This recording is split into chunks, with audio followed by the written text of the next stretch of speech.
नमस्कार मित्रमैत्रिणींनो, जर तुम्हाला आपल्या चॅनलवरच्या कथा आवडत असतील तर लाईक करत जात जा आणि चॅनलला सबस्क्राईब करून बाजूची घंटी दाबा आणि ऑलवर सेट करा. म्हणजे जेव्हा जेव्हा मी नवीन व्हिडिओ किंवा कोणतीही नवीन पोस्ट अपलोड करेन तेव्हा ती सगळ्यात आधी तुमच्यापर्यंत पोहोचेल. धन्यवाद. तर वळूया आपल्या कथेच्या पुढच्या भागाकडे. थोडा वेळ वेट कर, मग आपण जाऊ.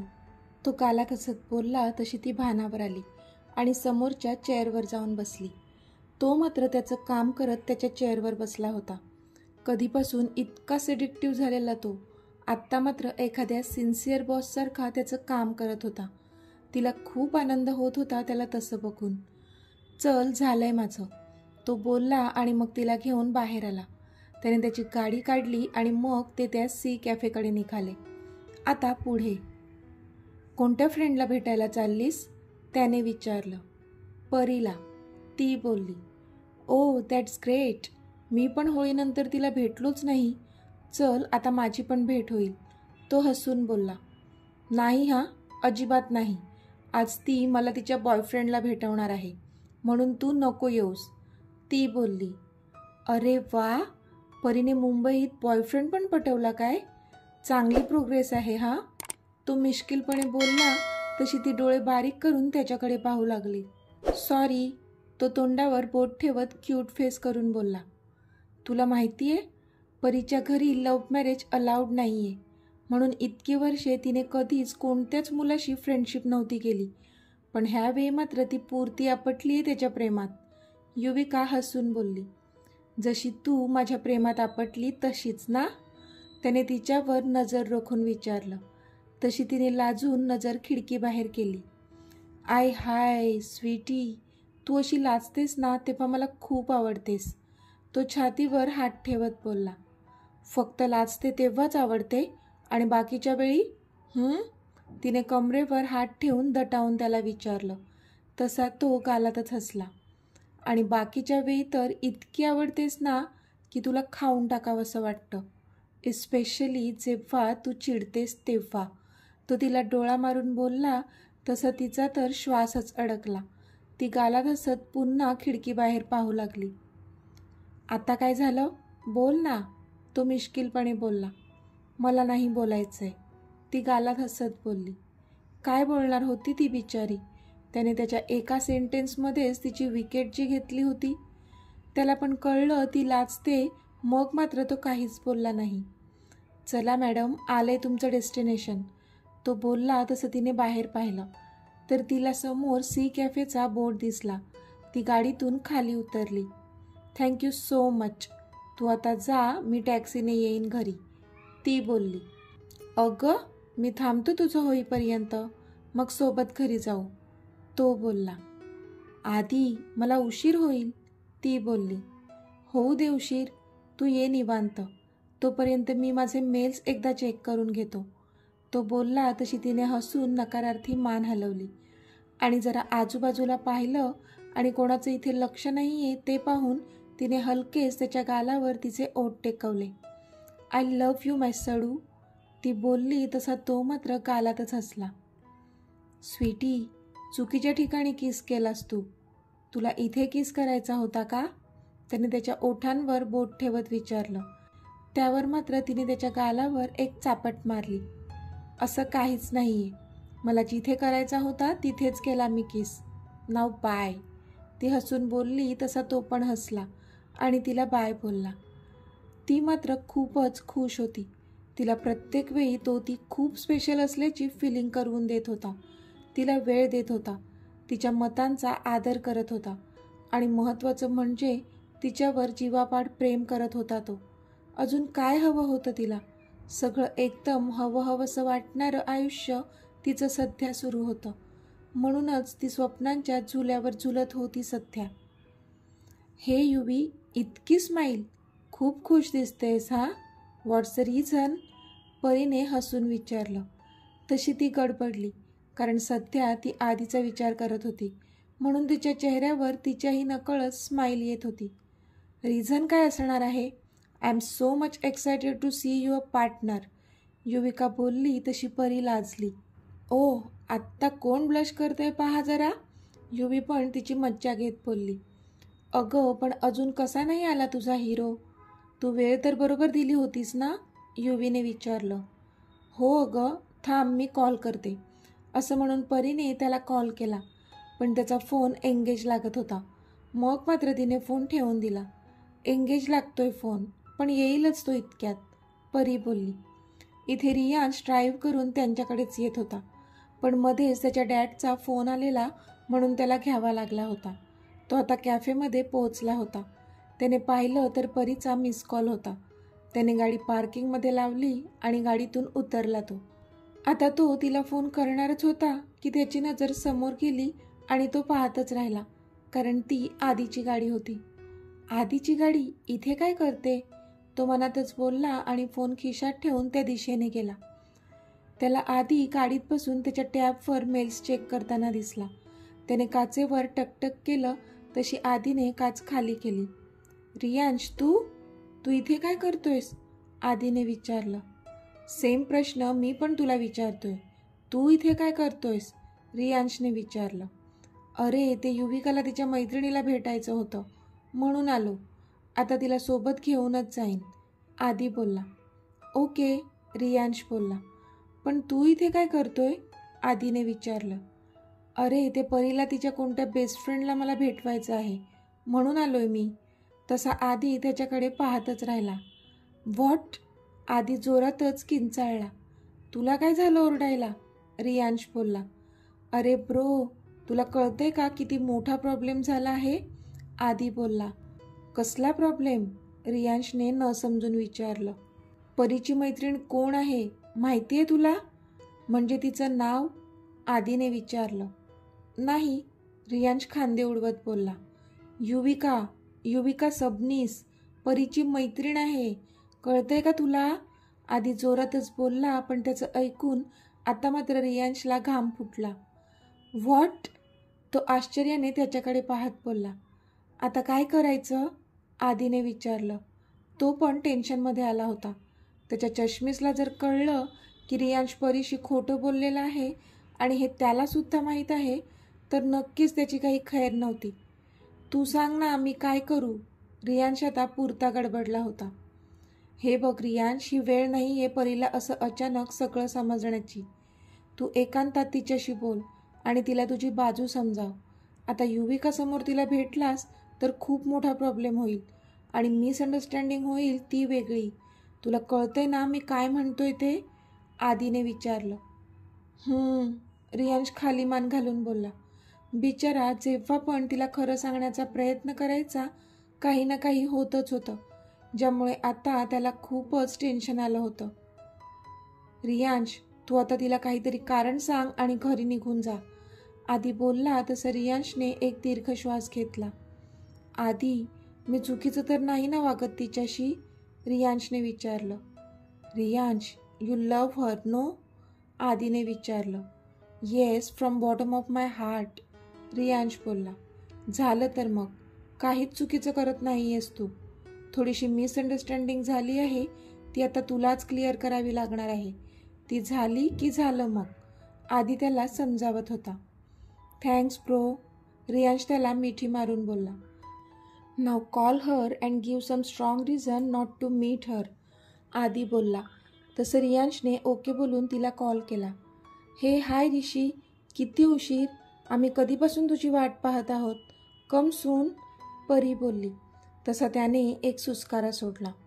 परी ऐक ना, अगं मी निघालो होतो, पण घरून फोन आला. डॅडना अर्जंट बाहेर जावं लागलं म्हणून मॉमकडे कोणीच नाही आहे सध्या, म्हणून मला रिटर्न जावं लागतंय. I am sorry dear, Riyansh दिलगिरी व्यक्त करत होता. अरे no, don't say sorry dear, तुझी फर्स्ट प्रियोरिटी मॉम आहे, आधी त्यांच्याकडे लक्ष दे. त्यांना सध्या गरज आहे तुझी. माझ्या फ्रेंडला काय, तू नंतर केव्हाही भेटू शकतोस. Bye and good take care of aunty, ती बोलली. थँक्स परी, बाय, तो पण बोलला आणि त्याने फोन कट केला. त्याला खूप वाईट वाटत होतं. ती इतका विचार करत होती त्याच्याबद्दल, पण आपण तिच्याशी खोटं बोलत आहोत ह्याचं खूप मोठं गिल्ट त्याला येत होतं. रियांश, काय झालं? आधीने विचारलं. काही नाही, मी निघतो. Anyways thanks. तो आधीला मिठी मारून बोलला आणि आल्या पावली निघून गेला. आधीला पण कळत होतं सध्या त्याच्या मनाची चलबिचल. कधी काळी तो पण ह्याच सिच्युएशनमधून गेला होता. त्याच्या चष्मीसला आपलं बनवताना खूप सारे पापड बेलावे लागले होते त्याला. परी, काय झालं? युवीने विचारलं. तसं परीने तिला सगळं सांगितलं. ओके. आता कशी आहे त्यांची तब्येत? युवीने विचारलं. आता बरे आहेत त्या, परी बोलली. ओके, चल मग आपण पण निघूया. ऑलरेडी उशीर झालाय, युविका बोलली. हो चल, परी बोलली आणि मग त्या दोघीही बाहेर आल्या. पण समोर आधीला पाहून परी आश्चर्यचकित झाली. आधी, हाय, तू केव्हा आलास? परीने विचारलं. तुझ्या मैत्रिणीला घेऊन मीच आलोय, तो बोलला. अरे, मग इथे का थांबला होतास? आत का नाही आला? तिने विचारलं. ते तुझ्या मैत्रिणीला विचार. माझी तर खूप इच्छा होती, पण तिनेच मला बाहेर बसवून ठेवलं, आदित्य बारीक तोंड करून बोलला. तशी युविका त्याच्याकडे डोळे बारीक करून पाहू लागली. युवी, दिस इज नॉट फेअर यार, परी तिला रागावली. बाय द वे, भेटलीस का तू परीच्या हिरोला? आधीने मुद्दाम विचारलं. नाही ना, थोडक्यात राहिलं, पण नेक्स्ट टाईम नक्की भेटेन, युवी बोलली. ओके, चला मग, निघायचं? आधी बोलला. तुम्ही जा, मी टॅक्सीने जाईन, परी बोलली. अरे वा, टॅक्सीने का? एवढी मोठी गाडी आणि तुझा मित्र ड्रायव्हर असताना तू टॅक्सीने का जाशील? चुपचाप गाडीत बसायचं, ओके? तो थोडा दटावून बोलला. तशी ती हसली आणि गाडीत बसली. मग युविका पण तिच्यासोबत पाठी बसली आणि मग ते तिथून निघाले. आधीने परीला आधी तिच्या फ्लॅटवर सोडलं आणि मग ते घरी आले. आज अनु आणि अबीर पण US जाणार होते. त्यांनी त्यांची तयारी केली आणि ते जायला निघाले. अनुने सगळ्यांची भेट घेतली. अबीर आधीच्या गळ्यात पडून रडत होता. मामा, I don't want to go home, I will miss you so much, तो रडत बोलत होता. तसं आधीला हसायलाच आलं. त्याला त्याच्या लहानपणीचे दिवस आठवले, जेव्हा तो त्याच्या मामाकडे जायचा आणि घरी येण्याच्या दिवशी असा रडत बसायचा. त्याचा तिथून पाय निघत नसायचा. अबीर, माय लिटल चॅम्प, फक्त थोडेच दिवस, त्यानंतर तुम्ही पुन्हा येणार आहात ना अक्षुमासीच्या लग्नाला, आधी त्याला समजावत बोलला. अबीर नाक वर ओढत बोलला. आता स्माईल दे पाहू, आधी बोलला तसा तो खुदकन हसला. मामी, मी तुला पण खूप मिस करेन, अबीर युविकाच्या पायांना मिठी मारून बोलला. तसं तिने त्याला उचलून घेतलं आणि त्याच्या गालावर पापी घेतली. मी पण तुला खूप मिस करेन अबीर, तू लवकर येशील ना, युविका बोलली. तशी त्याने हसून मान डोलावली. त्याची युविकाशी एवढी अटॅचमेंट पाहून सगळेच चाट झाले होते, कारण अक्षयशी तो इतका अटॅच नव्हता, पण युविकाशी मात्र खूप जास्त कनेक्ट झाल्यासारखा वाटलं त्यांना. मग अनु आणि अबीरने सगळ्यांना बाय केलं आणि ते US निघून गेले. असेच मधले दिवस निघून गेले आणि आता तो दिवस आला होता जेव्हा त्यांना त्या वेडिंगसाठी पुण्याला जायचं होतं. उद्या त्यांना इथून निघायचं होतं. आई, मला थोडं बोलायचं होतं, प्रतीक्षा आजींना बोलल्या. हां बोल ना, काय झालं? काही प्रॉब्लेम आहे का? आजींनी विचारलं. नाही, प्रॉब्लेम नाही, पण थोडं आधीबद्दल बोलायचं होतं, प्रतीक्षा बोलल्या. तशा आजी विचार करू लागल्या. काय बोलायचं आहे? बोल, आजी बोलल्या. आई, मी आजकाल बघते आधी खूप खुश असतो, आधीसारखी चिडचिड पण कमी झाली आहे त्याची. अनुने जेव्हा मला सांगितलं की त्याला निकितामध्ये काहीच इंटरेस्ट नाही आहे, तेव्हा मी तो विषय सोडून दिला होता, पण आत्ता मात्र मला असं स्ट्रॉंगली वाटते की आपला आधी प्रेमात पडलाय, प्रतीक्षा बोलल्या. तसा आजीने एक औंढा गिळला. खरं तर दुसरी कोणती मुलगी असती तर आजींनी प्रतीक्षाला सगळं अगदी खुशीने सांगितलं असतं, पण ही युविका होती, त्याच्याच भावाची होणारी बायको. त्यामुळे हे सगळं असं प्रतीक्षाला जर कळलं तर नक्कीच मोठा गैरसमज होण्याचे चान्सेस होते. म्हणून आजीला आता सध्या तरी गप्प बसावं लागलं. प्रतीक्षा, जर असं असेल तर चांगलंच आहे आणि आपला आधी खूप समजूतदार आहे. तो जे पण करेल अगदी विचारपूर्वक करेल आणि वेळ आल्यावर नक्कीच तो सांगेल तुला. आई आहे तू त्याची आणि सगळ्यात जास्त तू त्याच्या जवळची आहेस. मग तुझ्यापासून कोणतीही गोष्ट जास्त दिवस नाही लपवून ठेवणार तो. म्हणून रिलॅक्स राहा, कोणतंच टेन्शन घेऊ नको, ओके?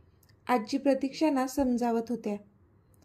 हो आई, पण काय आहे ना, आई आहे मी त्याची, म्हणून काळजी वाटते. पण आज तुमच्या शब्दांनी खूप आधार वाटला मला. थँक्यू आई. प्रतीक्षा बोलल्या तशा आजी हसल्या. जा आता जाऊन शांत झोप, ओके? आजी बोलल्या तशा प्रतीक्षा हो बोलून त्यांच्या बेडरूममध्ये गेल्या. आजींनी पण एक सुस्कारा सोडला आणि मग त्या पण झोपायला निघून गेल्या. हे हाय स्वीटी, झाली का पॅकिंग? आधीने बेडवर लोळतच फोनवर तिला विचारलं. हो, सकाळीच झाली आहे, तिने हसून आन्सर दिलं. ओ, तू इतकी एक्सायटेड आहेस का की तू सकाळीच बॅग पॅक केली? हां, तो खोडकरपणे बोलला तशी लाजली ती. असं काहीच नाही, ओके? माझी सवय आहे कामं वेळच्या वेळी करायची. बाय द वे, तुझी झाली का बॅग पॅक? तिने विचारलं. झाली, तो बोलला. ओ, झाली पण? तू तर आज लेट आलास ना ऑफिसमधून, तरी इतक्यात बॅग पॅक पण केली. व्हेरी गुड हां, ती बोलली. तसा हसला तो. मी नाही, मॉमने सकाळीच करून ठेवले बॅग पॅक, तो हसून बोलला. ओ, यू लेझी बॉय, ती त्याला चिडवत बोलली. नाही हां, माझी मॉम प्रेमाने करते सगळं, पण मला वाटतं आता तिला आराम द्यावा, तो बोलला. अच्छा, आणि ते का? तिने विचारलं. आता आपलं लग्न झाल्यावर तूच माझी बॅग पॅक करशील ना, म्हणून, तो बोलला तशी ती रोम रोम शहारली. फक्त त्याच्याशी लग्न ह्या एका शब्दानेच ती उंच उंच आकाशात किरकी मारून आली होती. आधी गुड नाईट, मी ठेवते फोन, ती बोलली. तिला आता बोलवत पण नव्हतं. युवी, किती लाजतेस ग तू? माझं कसं होईल पुढे जाऊन? तो मुद्दाम नाटकीपणे बोलला. आधी बाद झालं, मी ठेवते फोन, ती बोलली. अगं, आय लव्ह यू तरी बोल, तो बोलला तशी हसली ती. I love you my dear Adi, ती बोलली. आणि किस्सी कोण देणार? त्याने विचारलं. आधी बाद झाला आता, मी ठेवते फोन, गुड नाईट, ती हसून बोलली आणि फोन ठेवून दिला तिने. आणि तो फोन छातीशी लावून वाढलेले श्वास कंट्रोल करू लागली ती. हा आधी पण ना, ती हसून स्वतःशीच बोलली आणि बेडवर आडवी झाली. इथे आधी त्या कट झालेल्या फोनकडे पाहत होता. I love you too sweetie and lots of kisses to you my dear चष्मीस, तो बोलला आणि झोपून गेला. तर मित्रमैत्रिणींनो, आजचा भाग तुम्हाला कसा वाटला ते मला कमेंटमध्ये सांगा. आणि जर आवडला असेल तर व्हिडिओला लाईक करा, शेअर करा आणि चॅनलला सबस्क्राईब करून बाजूची घंटी नक्की दाबा. चला तर भेटूया आपल्या पुढच्या भागात. तोपर्यंत धन्यवाद.